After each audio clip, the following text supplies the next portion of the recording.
घटनेकडे कुठेतरी मुली असुरक्षित आहे असं वातावरण तालुक्यात जिल्ह्यामध्ये तयार झालेलं आहे। खरं तर ही फार दुर्दैवी काल घडलेली घटना फार दुर्दैवी आहे आणि त्यातल्या त्यात ती चिमुकली म्हणजे अल्पवयीन आहे आणि ह्या गोष्टीसाठी आज आपण सगळे इथं उतरलो आहे। पण आपल्या महिलेच्या आपल्या मुलींच्या सुरक्षतेसाठी आपण कुठंतरी प्रशासनाने आणि पोलिसांनी वेळोवेळी जर अशा विकृतींना वेळेत जर कठोर शिक्षा केली तर अशा प्रवृत्ती घडणार नाही। कारण की आपण बघतोय कोणीही सांगत नाही का अशा घटना असे विकृती आहे यांना की हे, पण यांना ह्या सवयी लागलेल्या असतात। कारण कुठंतरी ह्या अशा अपराधाच्या सवयी कुठंतरी यांना पहिल्यापासूनच असतात, म्हणून ह्या अशा घटना घडताय। अतिशय निंदनीय घटना आहे ही घडू नये आणि ही घडली आहे। तरी घडल्यानंतर काल कुठं भाऊंनी विधिमंडळात असतानाच भाऊंनी हा लगेच तात्काळ अधिवेशनातही प्रश्न मांडला की आमच्या ह्या महिला भगिनी आमच्या तालुक्यातल्या असुरक्षित आहे। 2 दिवसापूर्वी अशी एक घटना घडली आहे, तर यांच्या सुरक्षिततेसाठी आम्हाला फार मदत करणं गरजेचं आहे। म्हणजे ह्या प्रवृत्ती आपण म्हणतो की करणारा हा लहान असेल मोठा असेल, पण मी तर म्हणते लहान ह्या प्रवृत्तींना एवढ्या लहान वयात जर अशा दुर्बुद्धी सुचताय तर कुठेतरी यांना सुद्धा आळा घालणं तितकंच महत्वाचं आहे।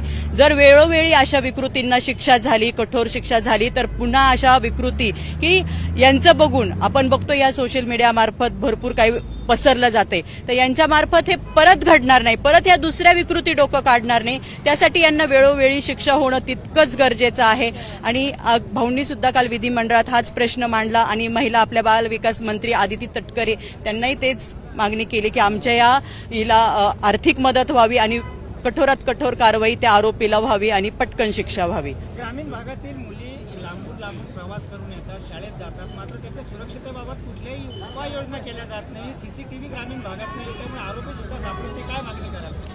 नक्कीच ह्या मागणीसाठी आता आपल्या तालुक्याचे आमदार यांच्याकडे भरपूर मागण्या आल्यात, पण माझं प्रत्येक गावकऱ्यांना आणि गाववाल्यांना आणि प्रत्येक ग्रामपंचायतीला हेच म्हणणं राहील की तुम्ही तितकंच आम्हाला सहकार्य करा की जेणेकरून आपल्या गावातील मुली जर आपल्या वाडी वस्तीवर आपल्या गावातल्या शाळेत जर जात आहे तर आपण सगळ्यांनी मिळून त्या ठिकाणी प्रत्येक जिथे जिथे शक्य आहे तिथे सीसीटीव्ही बसवणे तितकेच महत्वाचे। आणि ज्या वर्दळीत, कारण की शेतकरी माणूस म्हटलं की शेतकरी आपल्या मुलांसाठी तेवढा वेळ जाण्या येण्यासाठी सोडवायला देत नाही। आपल्या ह्या मुली आपले हे मुलं कुठेतरी सायकलवर पायी प्रवास करून आज शाळा शिकताय आणि हेच मुलं आज कुठेतरी पुढे जाताना दिसताय, मोठ्या उच्च पदावर शिक्षण घेत आहे। तर यांच्या सुरक्षिततेसाठी जसं आज प्रत्येक गावकऱ्यांनी गावातल्या प्रत्येक पंचायतींनी प्रत्येक कार्यकर्त्यांनी प्रत्येक गावकऱ्यांनी एकत्र येणं तितकंच महत्वाचं आहे। आणि त्यांच्यासोबत आम्ही एक तालुक्याचे लोकप्रतिनिधी म्हणून आपले आमदार अमोल भाऊ खताळ तर नक्कीच तुमच्या पाठीशी कायम आहे आणि वेळोवेळी तुम्हाला मार्गदर्शन राहील।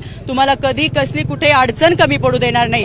ह्या गावात हल्ला झाला म्हणून नाही, मी तर म्हणते तालुक्यातील प्रत्येक गावात प्रत्येक वाडी वस्तीवर याचा आपण नक्कीच विचार करू आणि लवकरात लवकर शक्य होईल तिथे सगळीकडे आपण सीसीटीव्ही बसवू की असे प्रकार घडणार नाही। घटनेकडे कुठेतरी मुली असुरक्षित आहे असं वातावरण तालुक्यात जिल्ह्यामध्ये तयार झालेलं आहे। खरं तर ही फार दुर्दैवी काल घडलेली घटना फार दुर्दैवी आहे आणि त्यातल्या त्यात ती चिमुकली म्हणजे अल्पवयीन आहे आणि ह्या गोष्टीसाठी आज आपण सगळे इथं उतरलो आहे। पण आपल्या महिलेच्या आपल्या मुलींच्या सुरक्षतेसाठी आपण कुठंतरी प्रशासनाने आणि पोलिसांनी वेळोवेळी जर अशा विकृतींना वेळेत जर कठोर शिक्षा केली तर अशा प्रवृत्ती घडणार नाही। कारण की आपण बघतोय कोणीही सांगत नाही का अशा घटना असे विकृती आहे यांना की हे, पण यांना ह्या सवयी लागलेल्या असतात। कारण कुठंतरी ह्या अशा अपराधाच्या सवयी कुठंतरी यांना पहिल्यापासूनच असतात, म्हणून ह्या अशा घटना घडताय। अतिशय निंदनीय घटना आहे ही घडू नये आणि ही घडली आहे।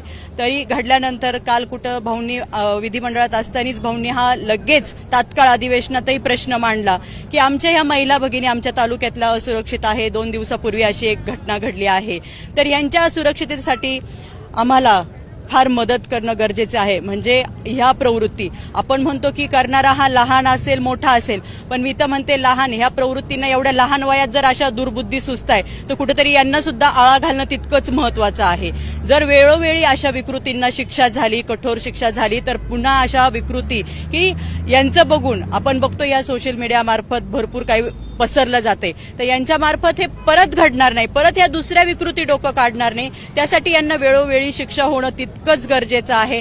आणि भाऊंनी सुद्धा काल विधिमंडळात हाच प्रश्न मांडला आणि महिला आपल्या बाल विकास मंत्री आदिती तटकरे त्यांनाही तेच मागणी केली की आमच्या या हिला आर्थिक मदत व्हावी आणि कठोरात कठोर कारवाई त्या आरोपीला व्हावी आणि पटकन शिक्षा व्हावी. ग्रामीण भागातील मुली लांबून प्रवास करून येतात, शाळेत जातात, मात्र त्याच्या सुरक्षितेबाबत कुठल्याही उपाययोजना केल्या जात नाही. सीसीटीव्ही ग्रामीण भागात नाही, त्यामुळे आरोपी सुद्धा सापडते. काय मागणी कराल? नक्कीच ह्या मागणीसाठी आता आपल्या तालुक्याचे आमदार यांच्याकडे भरपूर मागण्या आल्या आहेत, पण माझं प्रत्येक गावकऱ्यांना आणि गाववाल्यांना आणि प्रत्येक ग्रामपंचायतीला हेच म्हणणं राहील की तुम्ही तितकंच आम्हाला सहकार्य करा की जेणेकरून आपल्या गावातील मुली जर आपल्या वाडी वस्तीवर आपल्या गावातल्या शाळेत जर जात आहे तर आपण सगळ्यांनी मिळून त्या ठिकाणी प्रत्येक जिथे जिथे शक्य आहे तिथे तिथे सीसीटीव्ही बसवणे तितकेच महत्वाचे.